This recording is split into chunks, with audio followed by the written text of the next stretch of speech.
Bom, pessoal, estou mostrando aí para vocês o perfil longitudinal de um rio, exatamente para a gente poder entender como é que o rio se comporta desde a sua nascente até a confluência da bacia hidrográfica, até o limite inferior da bacia. Tá? Então, a ideia, para vocês entenderem aqui o que esse desenho significa, é justamente mostrar o comportamento do rio desde o seu alto curso ou curso superior, passando pelo médio curso até o baixo curso, chegando até aqui o nível do mar, o lugar onde o rio deságua. Né? E aí a gente vai estar falando de um canal principal, a gente vai estar falando do rio principal da bacia hidrográfica, tá certo?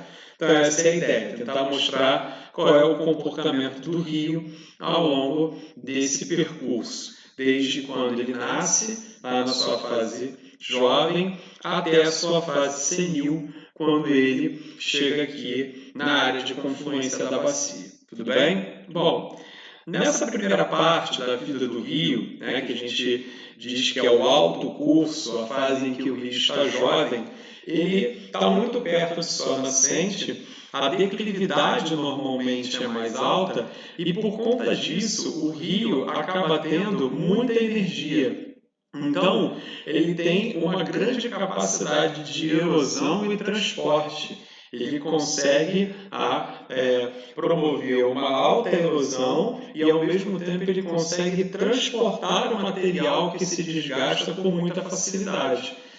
É o que acontece aqui, ó, por exemplo, nas cachoeiras. Todo mundo já deve ter visitado cachoeira na vida, né? Então, cada vez que você vai lá, o que você vê? Muitas pedras, né? A água do rio normalmente tem muita força, justamente mesmo que não tenha um grande volume, né? Porque como o rio está perto da sua nascente, ele ainda não recebeu muitos contribuintes, ele ainda não recebeu a água dos seus afluentes, mas como a declividade é muito elevada, ele tem uma alta capacidade de erosão, uma alta capacidade de transporte, tá? Exatamente porque também é alta a declividade. Então a velocidade, né, da água do rio é muito alta, a velocidade da água é muito elevada, então ele consegue, por conta disso, ter muita energia. É por isso que a gente também usa essa expressão, é a fase jovem do rio.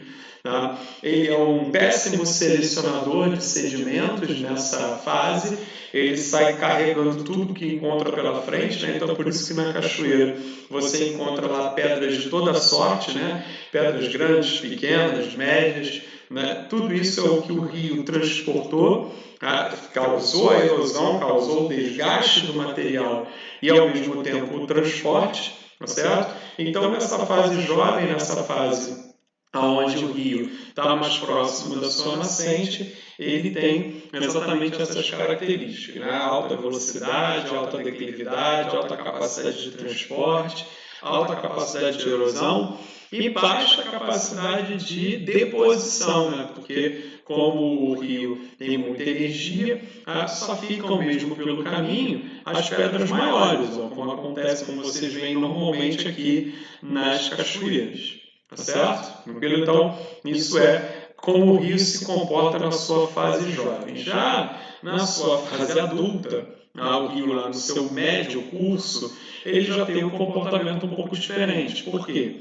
Porque normalmente ele recebeu mais contribuições dos afluentes ao longo do caminho, a declividade já não é tão alta, e aí por conta disso o rio ele já não tem tanta energia, ok? Então vai acontecer mais ou menos isso aqui. Essas fotos que vocês estão vendo é exatamente do Rio Pomba, o rio que nós tratamos aí na questão da UERJ anterior, no município de Santo Antônio de Pádua, aqui no Noroeste Fluminense, um dos 8 municípios atingidos pela tragédia do Rio em 2003, aonde os resíduos químicos foram depositados no rio e acabou atingindo vários municípios fluminenses. Reparem que olha só como é que o rio é bem diferente aqui.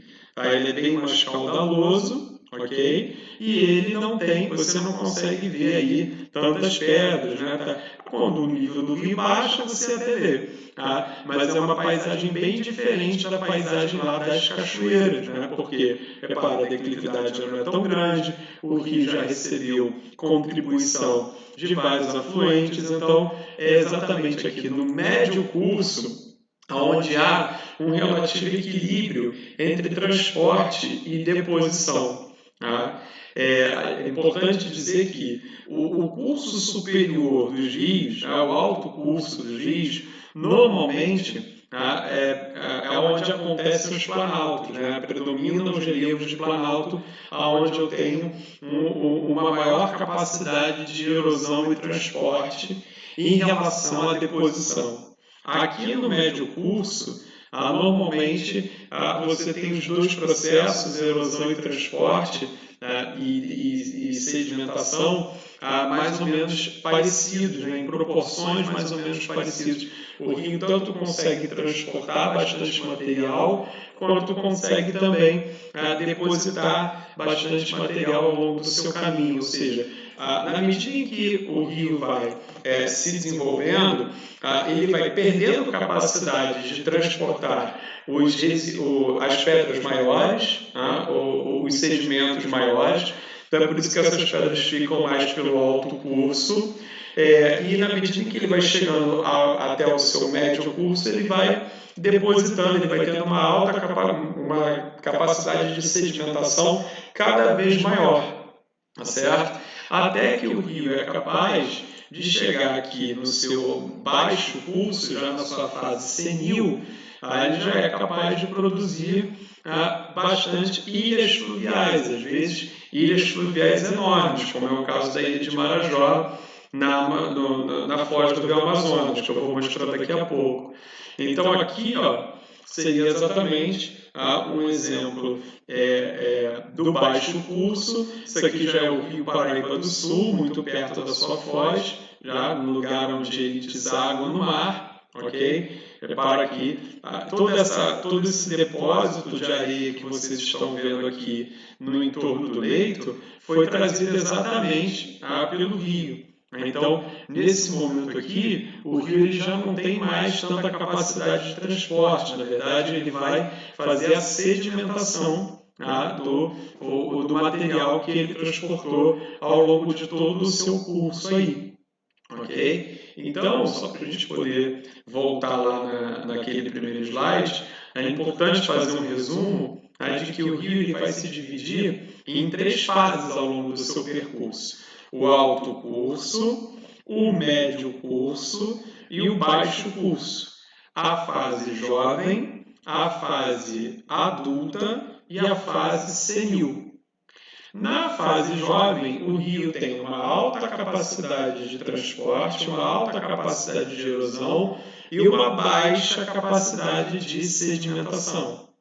Já no baixo curso aqui, como ele tem bem menos energia, ele já não consegue transportar material, então ele vai largando basicamente todos os sedimentos aí pelo caminho, é o que contribui bastante para a formação das ilhas fluviais. No alto curso, os alto-cursos de rio predominam nos relevos de planalto, enquanto que o baixo curso em planícies ou baixadas litorâneas. Tudo bem? Deixa eu mostrar para vocês aqui agora a maneira como os rios desaguam no mar, porque normalmente eles desaguam a foz do rio, né, especificamente, olha para lá. Ou acontece o do rio desaguar em deltas, aqui é a foz do rio Amazonas, aí aqui o que eu estava mostrando para vocês, as ilhas fluviais do rio Amazonas, tranquilo? Então olha a quantidade de ilhas que se formam por conta dos sedimentos que o rio acaba trazendo. Então olha como o rio, quando vai chegando perto de sua foz, ele começa a abrir, certo?